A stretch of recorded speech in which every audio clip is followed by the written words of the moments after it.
Mr. Gerald Giam.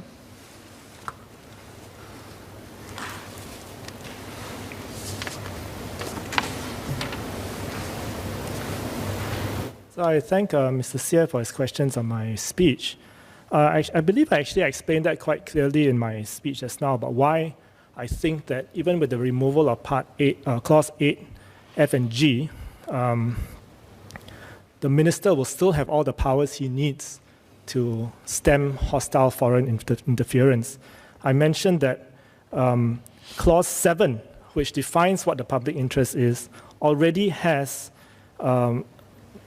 gives the minister the power to, in the public interest, take actions if it's necessary to ensure the public health, public finances, public safety, public tranquility, public peace, and public order.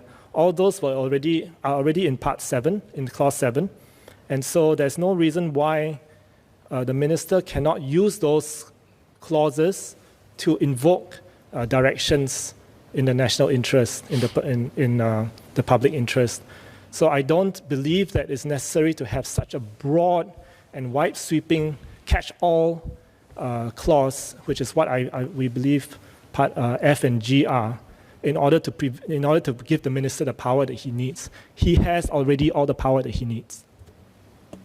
Xie Yao Quan. Sir, I thank Mr. Gerald Giam for his clarification. The Public Orders Act, as amended in 2017, deals with foreign organization and participation in activities directed towards a political end in physical spaces in Singapore.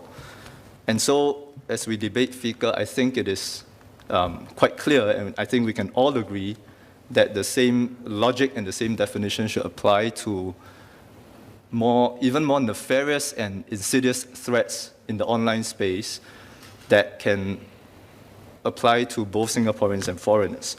And Mr. Gerald Giam mentioned Clause 7 in FICA. Specifically, I think Clause D, he cited as example, and I would read out Clause D, to prevent incitement of feelings of enmity, hatred, or ill will between different groups of people in Singapore. I would point out that the Public Order Act has exactly the same Clause 7, subclause 2E. In fact, it has an additional word, hostility.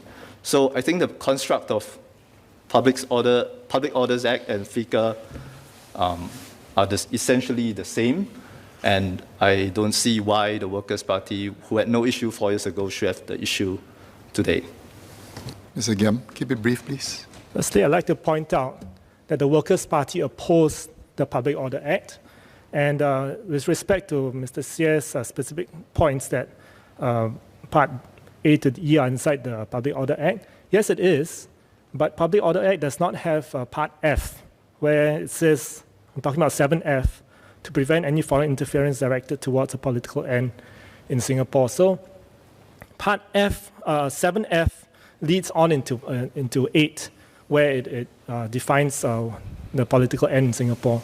So I think it's important for us to understand that we want to scope down the bill to make sure that we focus on the acts that actually cause harm to Singapore, not providing a catch-all phrase inside the bill for the minister to, if he can't find anything else, to use that as a tool against harm. There are specific qualifications for the harm, for what qualifies as harm against public interest, against public health.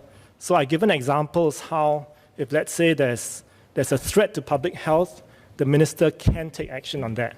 There's nothing preventing him in this bill from taking action, and the bill gives many other strong clauses to give the minister the power to be able to take action. So nothing is preventing him from doing that just because F and G are removed.